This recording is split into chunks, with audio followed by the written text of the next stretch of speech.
Yes and no.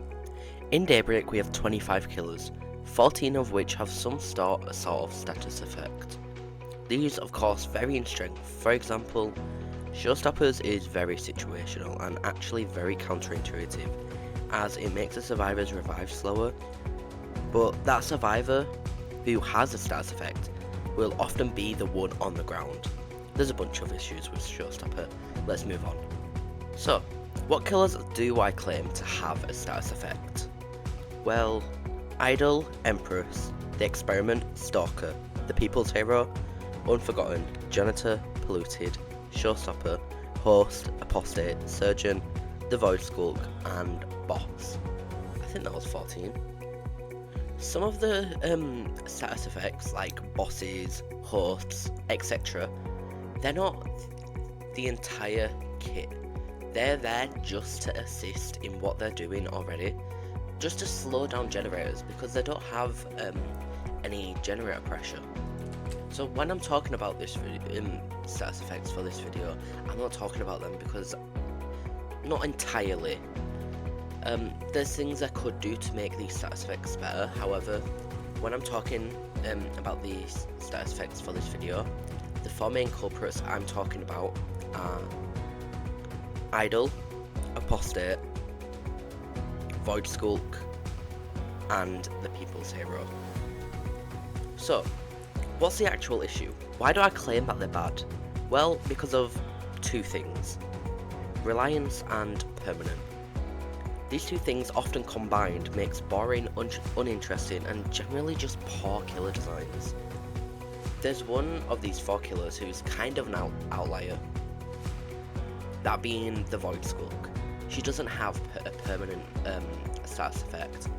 However, when it comes to gen locking and the later game, it might as well just be permanent. I want to start off with why I think it's bad killer design, and it's just, yeah. First, there's no way to actually get rid of it. How are survivors supposed to play around something which is gonna always be there? You're never gonna be able to get rid of it. You're always gonna have this 20% whatever gen slowdown. There's no way there's no counterplay to it. That makes it boring, especially for survivors, but not even just survivors, killers as well. You can't change up your game, you can't make your gameplay any more skillful. If you're gonna have a killer's kit solely rely on this one thing, which so happens to be a status effect, which slows down the entire game's progress, proceed, whatever, then there has to be a way to get rid of it. And not just, oh, wait 100 seconds for it to go. No, you need to do something more interesting. Apostate is another example, as I said. Having your stacks constantly go up all game, and there's no way you can actually get rid of them apart from, is it reviving? Even then, there's no way to get your stacks down. That's not interesting. And that's something which contributes to her being so weak. Because in general, being able to skip one health state and being able to just completely get rid of a survivor from the game is incredibly strong. However, because of the fact that her stacks are permanent and there's not actually any way to quickly get the stacks up, it makes her an incredibly weak and unreliable killer. For Apostate to be stronger and to be a better killer, her stacks need a way to get gotten rid of. Or else she's just going to stick in this state where she's going to be weak all the time and she's going to constantly kill noob survivors. Like many killers, however, that's a lot of killers, but that's the essence of these type of games, ASIM games. This issue is also going to be more prevalent with the People's Heroes new rework.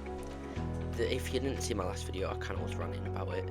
The rework is that when you get to 99 stacks, whatever, you get 50% gen slowdown, and that is linear. So 2 stacks, one slowdown, blah blah blah, all the way up to 100, right? But 100 you die. So that's going to be shown as even more of an issue because there's no way you're going to be able to ever get rid of your stacks. you get downed, you only lose 25%. And with his passive, his new passive, he's going to be able to constantly get his stacks up to a point where he's going to kind of be at a standstill. He's going to have to end up killing the survivor, downing them, but then you lose all your stacks, so that survivor is going to go to full repair again, and then you have to go through that process all over again.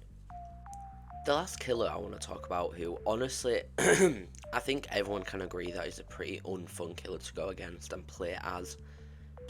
Maybe not everyone can agree with that. Anyways, Idol, I already mentioned.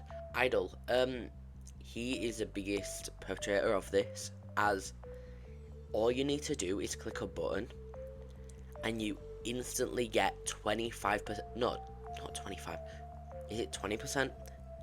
20 or 15, 20% slowdown on generators for that survivor, and it never goes away unless you M1 them. So if a survivor is good at looping, they're going to have this status effect for the entire game, and it gets to a point in the game where you can down someone, and then when they revive, they instantly get re-obsessed. That isn't fun. You, as a survivor, you're not able to counter them. That's the issue with so many killers right now. A lot of killers have an ability, something which isn't able to be countered. You can't do anything against it, which isn't enjoyable to play against. I want to say that you can avoid the People's Heroes beam, obviously. However, it's just, with the new passive, you're not able to avoid that on generators because the passive is such a short cooldown. It'll get to a point where in the game, you're getting free gen'd, you're getting gen locked, and all 3 generators have this passive on it, and you're just constantly getting your stacks up and up and up to a point where you're gonna end up inevitably dying, and you're not able to prevent that death. However, in this case, when it comes to the People's Hero on this new rework, dying will actually end up being the best case scenario because, well, if you're dying to his lunge, then no, that's going to be kind of useless. But if you're dying to the lasers and the stacks, then that's really good because the stacks will end up completely resetting.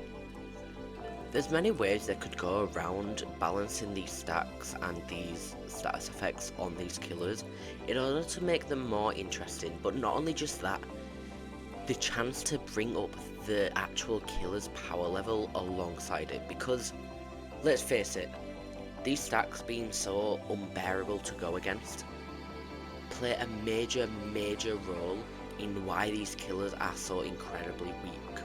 Not Idol though, not Idol. There will be many ways to go around this, simply adding a timer, which would be the lazy way out, or adding a specific mechanic to these certain killers which helps them, which nerfs the stacks and nerfs the status effect. There's a lot of ways you could go about it. Something like that though could end up killing someone like Idol, however just reduce the cooldown. There's so many things you can do in order to make these killers more in tune, and not even just in tune, more enjoyable to go against. Because at the end of the day, the main thing is that both people are having fun. If it's only survivors having fun, that's boring. Buff the killer. If it's only killers having fun, maybe there's something wrong with the killer. If there's no one having fun, then the killer just needs to go. Let's be honest, the killer needs to go. Cough Idol. However, stuff like this, zero counterplay, is a big issue, what Daybreak deals with, right?